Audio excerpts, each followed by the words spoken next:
ஒரு ஐகானிக் பிளேஸ்க்கு தான் போயிட்டுருக்கோம். நியூயார்க்கில் இருக்க டைம்ஸ் ஸ்கொயர் தான். நியூ ஜெர்சியில் ஹோட்டல் ஸ்டே பண்ணியிருந்தோம் இல்லையா, அங்கேருந்தே ஷட்டில் ப்ரொவைட் பண்ணியிருந்தாங்க. ஸோ அதிலே வந்து இங்கே ரீச் ஆகிட்டோம். இங்கே மழை வேறு இன்றைக்கி ஜாஸ்தியாக இருக்குது, குளிரும் வந்து ஜாஸ்தியாக தான் இருக்குது. பட் ட்ரிப் பிளான் பண்ணக்குள்ளே கிளைமேட் நல்லா இருந்துச்சு. சடனாக மழை மாறந்தாலே எதுவும் சேஞ்ச் பண்ண முடியல. சரி, கொட்டுற மழையும் பொருட்படுத்தாமல் இங்கே வந்தாச்சு. இந்த மழையிலையும் மக்கள் இங்கே இருக்க தான் செய்கிறாங்க. என்ன ஒன்று, க்ரௌடு கொஞ்சம் கம்மியாக இருக்குது. யூஸ்வலாக இந்த பிளேஸில் க்ரௌட் ரொம்ப ஜாஸ்தியாக தான் இருக்கும். யூஸ்வலாக நைட் டைமில் சிட்டி பார்க்குறதுக்கு அவ்வளோ பியூட்டிஃபுல்லாக இருக்கும். ஏன்னா ஹைரைஸ்டு பில்டிங்கு, லைட்ஸு அப்படி எல்லாமே சூப்பராக இருக்கும்.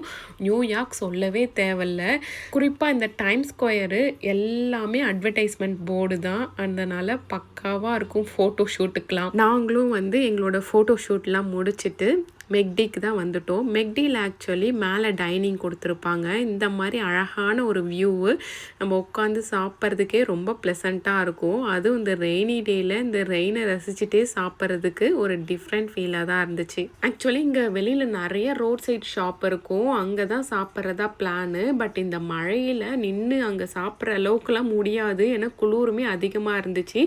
அதனால தான் பக்கத்தில் இருக்க மெக்டியில் நுழைஞ்சிட்டோம். இந்த நியூ ஜெர்சி ட்ரிப்போட லாங் வீடியோ நம்ம சேனலில் அப்லோட் பண்ணியிருக்கேன். ஸோ செக் பண்ணி பாருங்கள். இந்த வீடியோ பிடிச்சிருந்தா தம்ஸ் அப் கொடுத்துருங்க. தேங்க்ஸ் ஃபார் வாட்சிங்.